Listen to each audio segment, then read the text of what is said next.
जय हिंद दोस्तों। हम लोग धीरे धीरे करके पहुंच चुके हैं 7th पार्ट में। साइंस एंड टेक्नोलॉजी का पहला टॉपिक करेंगे आज, nuclear technology in space missions. तो अभी अभी radio isotope thermo electric generator news में चल रहा है। इसका बात हुआ है कि 100 वाट का आरटीजी को डेवलप करने की बात की गई है। यू आर राव सैटेलाइट सेंटर, यू आर राव एक बंदे का नाम था जो इसरो का डायरेक्टर थे, फॉर्मर डायरेक्टर, ठीक है। तो इनके नाम से सैटेलाइट सेंटर है। इन्होंने 100 वाट आरटीजी को डेवलप करने के लिए प्रपोजल दिया है, ठीक है। ये न्यूज़ में हम लोग देखेंगे आरटीजी क्या होता है, कैसे काम करता है, सब कुछ देखेंगे। ऑलराइट, यहाँ पर कुछ चीज़ें दी हुई है। न्यूक्लियर पावर सिस्टम होता है, जो भी पावर सिस्टम अगर न्यूक्लियर एनर्जी को यूज़ करके बन रहा है उसको न्यूक्लियर पावर सिस्टम बोलेंगे, ठीक है।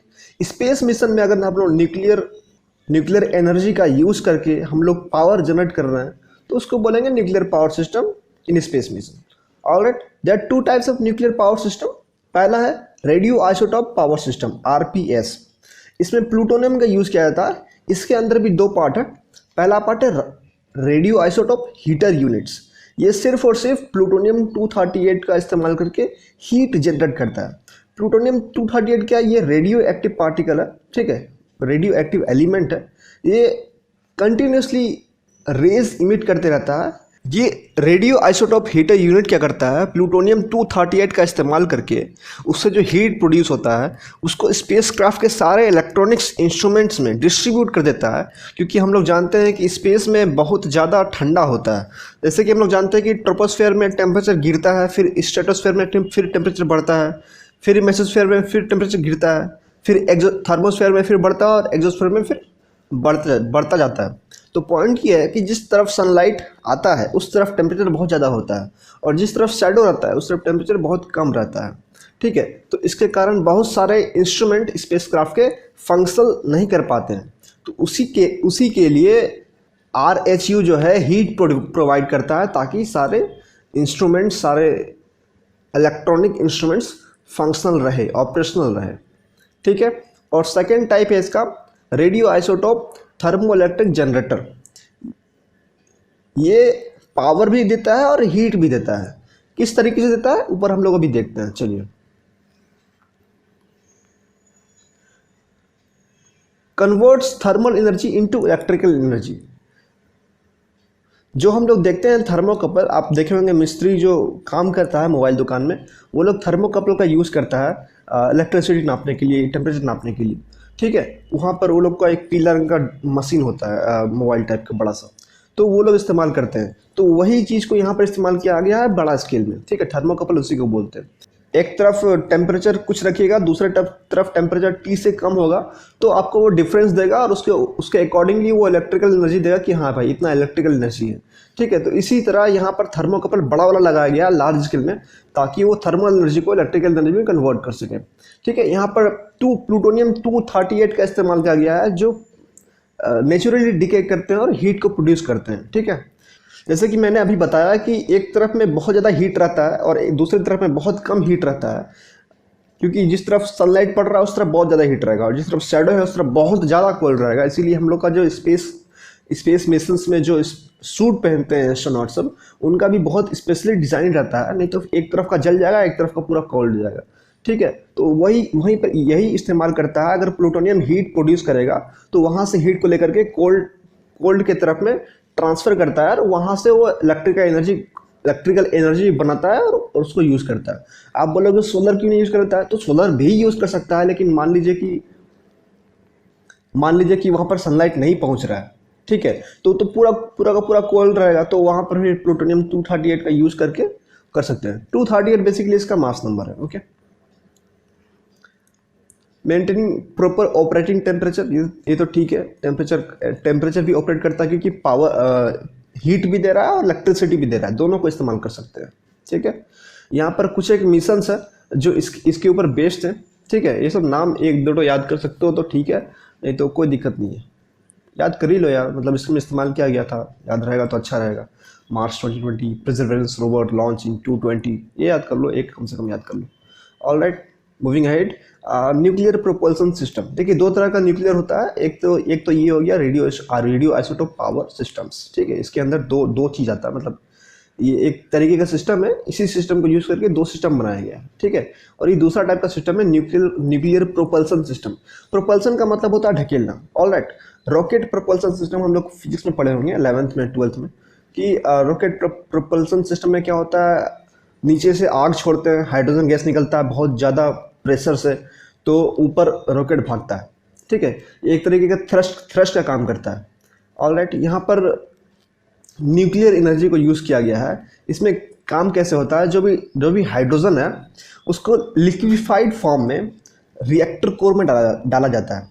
रिएक्टर कोर में डालने के बाद यूरेनियम का जो न्यूक्लियस है वो स्प्लिट कर जाता है, न्यूक्लियर फ्यूजन होता है। न्यूक्लियर फ्यूजन क्या होता है, जब भी किसी भी एटम का न्यूक्लियस स्प्लिट कर जाए, दो बन जाए, एक न्यूक्लियस से दो न्यूक्लियस बन जाए और न्यूट्रॉन्स इमिट करे, तो उसको बोलते हैं न्यूक्लियर फ्यूजन, ठीक है। दो तरह का होता है, एक न्यूक्लियर फ्यूजन होता है जब दो न्यूक्लियस मिल करके एक न्यूक्लियस बनता है, और एक न्यूक्लियर फ्यूजन होता है जहाँ पर एक न्यूक्लियस दो न्यूक्लियस में बढ़ जाता है, ठीक है। यहाँ पर यूरेनियम का एटम जो स्प्लिट करता है और दो न्यूक्लियस में बढ़ जाता है और न्यूट्रॉन इमिट करता है, और साथ बहुत ज़्यादा हीट एनर्जी इमिट करता है, ठीक है। बहुत ज़्यादा जो हीट एनर्जी इमिट किया, उससे जो लिक्विड हाइड्रोजन था वो बन गया गैस।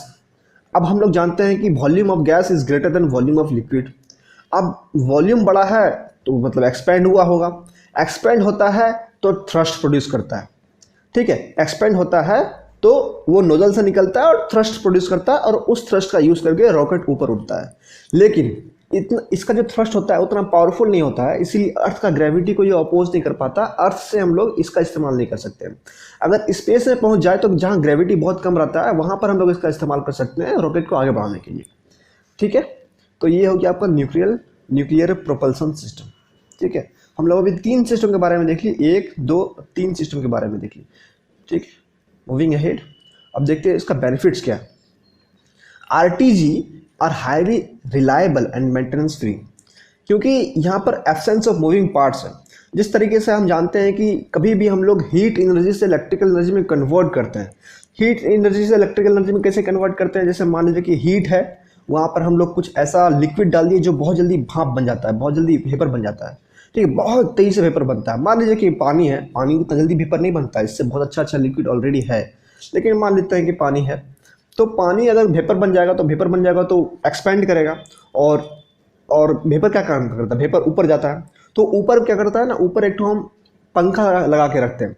जब वेपर ऊपर जाएगा पंखा घूमना चालू होगा तो इलेक्ट्रिसिटी पैदा होगा। तो इस तरीके से हम लोग हीट से इलेक्ट्रिसिटी में कन्वर्ट करते हैं। पंखा घूम रहा है तो वहाँ पर मूविंग पार्ट्स है।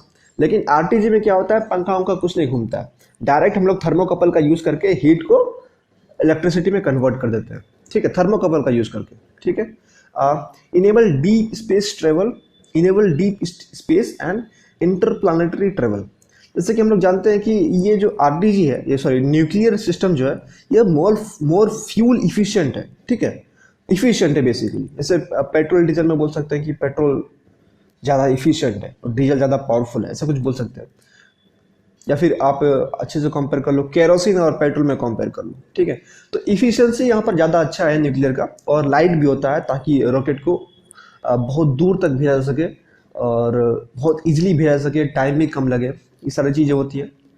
यह मैंने बताया कि टाइम बहुत कम लगता है, ज़्यादा इफिशिएंट है। तो यहाँ पर एग्जांपल दिया हुआ कि first generation NTP systems could cut total mission duration in half, आधा टाइम में कर सकता है, ठीक है। यहाँ बताया मैंने कि सोलर का ये अल्टरनेटिव कैसे है, क्योंकि कोई जैसे मार्स है, ठीक है, मार्स में अपना जो कोई रोवर है, अपना कोई जो सैटेलाइट है वो काम कर रहा होगा, ठीक है। अभी मान लीजिए रात हो गया तो फिर काम नहीं कर पाएगा, क्योंकि उसको सनलाइट नहीं मिलेगा, उसको एनर्जी नहीं मिलेगा। तो ऐसा है कि अगर हम लोग न्यूक्लियर का इस्तेमाल करेंगे, प्लूटोनियम 238 का इस्तेमाल करेंगे, तो उसको कंटिन्यूसली इलेक्ट्रिसिटी एनर्जी मिलते रहेगा, ठीक है। इलेक्ट्रिसिटी मिलती रहेगी तो वो कंटिन्यूसली काम कर सकेगा, उसको दिन रात कोई फर्क नहीं पड़ता है। और दूसरी पॉइंट ये कि सैटर्न जो है 10 टाइम्स फार्दर है। जैसे मान लीजिए अर्थ से सन का दूरी 10,000 किलोमीटर है, तो सैटर्न से सन का दूरी 1,00,000 किलोमीटर है, 10 गुना है, ठीक है, अर्थ से। तो वहाँ पर सनलाइट उतना अच्छा पहुँचते नहीं है, तो हम लोग सोलर से इलेक्ट्रिसिटी पैदा नहीं कर सकते अच्छे से। तो वहाँ पर भी हम लोग न्यूक्लियर एनर्जी का यूज़ करके अपना एक्सपेरिमेंट कर सकते हैं, ठीक है। फ्लेक्सिबल लॉन्च विंडोज, जैसा कि हम लोग जानते हैं कि साइंटिस्ट बहुत ज़्यादा कैलकुलेशंस करते हैं कि हाँ भाई यहाँ से हम लोग छोड़ेंगे, इतना दूर तक सनलाइट रहेगा, उसके बाद हम ये काम करेंगे, उसके बाद फिर सनलाइट आएगा तो फिर ये काम करेंगे, फिर सनलाइट आएगा तो फिर ये काम करेंगे। तो सनलाइट का इंतजार करते हैं कि हाँ यहाँ तक सनलाइट आएगा, तो कैलकुलेट करना पड़ता है बहुत ज़्यादा। लेकिन न्यूक्लियर वाला में कुछ आपको सनलाइट का कोई टेंशन नहीं है, आप कभी भी लॉन्च कर सकते हो और कभी भी आपका कहीं भी जा सकता है, ठीक है। आपका फ्लेक्सिबल लॉन्च विंडोज होगा, कंटिन्यूस ऑपरेशन, सारा सारा पॉइंट है ना एक ही चीज़ में घुमा हुआ है कि इसको सनलाइट का जरूरत है नहीं, ठीक है। सनलाइट टेम्परेचर से कोई मतलब नहीं है इसको। थिक क्लाउड्स जहाँ पर है वहाँ सनलाइट नहीं पहुँच सकता, जैसे कि हम लोग जानते हैं कि वेनस में बहुत ज़्यादा थिक क्लाउड्स है, वहाँ पर सनलाइट नीचे अंदर पहुँच नहीं सकता। अभी अभी एक मिशन चालू हुआ था, मुझे नाम याद नहीं आ रहा, बिल्कुल याद नहीं आ रहा। वहाँ पर वेनस में भेजने के लिए बात हुई थी, 2 पार्ट था उसका बेसिकली। तो वहाँ पर एक पार्ट जो है क्लाउड के अंदर जाएगा, एक पार्ट जो है क्लाउड के बाहर रहेगा, और क्लाउड को जो क्लाउडी एटमॉस्फेयर है उसको ये करेगा। तो जो पार्ट क्लाउड के अंदर जाएगा वहाँ पर तो सनलाइट पहुँचेगा नहीं, तो वहाँ पर किस तरीके से काम कर सकते हैं हम लोग, तो न्यूक्लियर एनर्जी का यूज़ कर सकते हैं, ठीक है। अब हम लोग कंसर्न्स देखते हैं।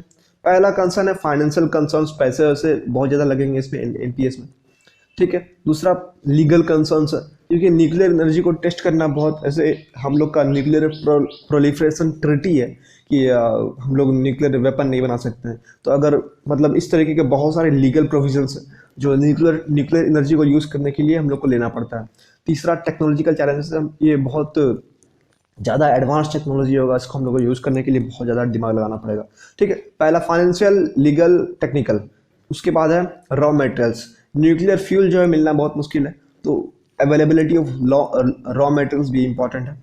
और पांचवा है risk of radio active contamination, अगर कहीं लीक वीक कर गया तो कंट्रोल करना बहुत ज़रूरी है, ठीक है, बहुत मुश्किल हो जाएगा, ठीक है। ये 5 पॉइंट था, और यहाँ पर कुछ एक कंसर्न्स है, सॉरी बेनिफिट्स है। बेनिफिट्स तो सारे मैंने देखा कि हम लोग देखे कि जनरली सारे बेनिफिट्स जो है आपका सनलाइट पे रिवॉल्व कर रहा है, ठीक है, सनरेज पे रिवॉल्व कर रहा है। तो उसको काट कूट के किसी तरह लिखना है आप लोगों को अगर पूछेगा तो, ओके। वे फॉरवर्ड में देख लेते हैं। वे फॉरवर्ड में हम लोग को ह्यूमंस और इन्वायरमेंट का दोनों का सेफ्टी को ध्यान में रख करके ये काम करना पड़ेगा।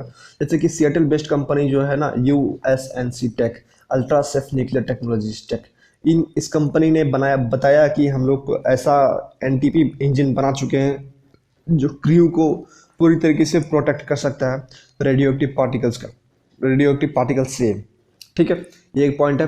दूसरा पॉइंट है मैच्योरिंग टेक्नोलॉजी। अगर प्लूटोनियम 238 का जगह हम लोग लो एनरिच्ड यूरेनियम लेंगे तो बहुत अच्छा होगा, बहुत ज़्यादा एफिशिएंट होगा, और पैसे भी बचेंगे, ठीक है, कम पैसे में हो सकता है, ठीक है। परस्यूइंग मल्टीपल स्टडी पाथ्स, ठीक है, अलग अलग पाथ्स को स्टडी कीजिए और कॉस्ट एनालिसिस कीजिए। बेसिकली ये कुछ इंपॉर्टेंट उतना है नहीं, मतलब इंपॉर्टेंट है बट इसमें कुछ ज़्यादा जानकारी नहीं है, ठीक है। स्टेबलाइजिंग इंटरनेशनल कोऑपरेशन, ठीक है, सारे देश मिल करके अगर करेंगे तो बहुत ज़्यादा अच्छा होगा, सारे टेक्नोलॉजी मिलकर करेंगे, सारे साइंटिस्ट मिलकर करेंगे ना, सबका साथ सबका विकास, ठीक है।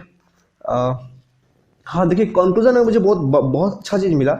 ऐसा कंक्लूजन मैंने कभी सोचा नहीं था कि ऐसा लिख सकता हूँ मैं, कि देखिए यहाँ पर जो इसरो का है पूरा का पूरा जन्म कुंडली डाल दिया है।